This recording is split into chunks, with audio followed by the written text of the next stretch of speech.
அதெல்லாம் எதுக்கு தேவையில்லாம? ஏய் என்ன? அப்ப வேற யாருன்னா வந்து சாண்ட்ரா வந்தா எனக்கு ரொம்ப கடுப்பா இருக்கும். அவங்க ரொம்ப ஆட்டிட்யூட் காமிச்சுட்டு இருப்பாங்கன்னு சொன்னா ஒத்துப்பீங்களா? உடனே உங்க வூட்டுக்காரர் சப்போர்ட்க்கு வேற வந்துருவாரு. இதுல வேற நாங்க தனியா விளையாடுறோம்ன்னு சொல்லி வூட்டுக்காரர்ட்ட வந்து, வீட்டுக்காரையா நீங்க எனக்கு திவ்யாவ போடுங்க. அப்பதான் நான் உள்ள போவேன்." அப்படின்ற மாரி சைகைலாம் காமிச்சுட்டு இருக்கீங்க. இது யாரும் பார்க்கலன்னு நெனச்சுட்டு இருக்கீங்களா? அவ்வளோ கேமரா பார்த்துட்டு இருக்கு. மக்கள் வெளிய பார்த்துட்டு இருக்கோம். காரி துப்பிட்டு இருக்கோம். என்ன சொல்றதுன்னு தெரியல. அப்புறம் போயிட்டு இவங்க 2 பேரும் போறாய்ங்க. இது போறது தாமதமா பிக் பாஸ் பார்த்துட்டாரு. பிக் பாஸ் வந்து சரி ஓகே. நம்ம கண்டஸ்டன்ட்ஸ்ல ஓட்டு போட்டதின் அடிப்படையில், அது இல்லாம அவங்களே விருப்பப்பட்டதன் அடிப்படையில், நீங்களே வந்து ஜெயிலுக்கு போங்க. சாயந்தரம்.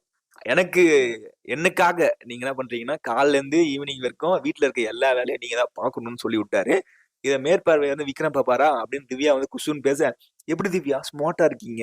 அதுதான் பிக் பாஸ் செம்ம அப்படின்ற மாரி இருந்தது. விக்ரம் வந்து மேற்பார்வையிடணும்னு சொன்னோனே, அவ்வளோதான் திவ்யாக்கெல்லாம் ரொம்ப ஏறிக்கிச்சு. திவ்யா, சாண்ட்ராக்கெல்லாம். இவன தான் பிடிக்கலன்றோம். இவனே நீங்க வேலை வாங்க வைக்கிறீங்களேன்னு சொல்லி ஒரு மாரி செம பண்ட்டாய்ங்க.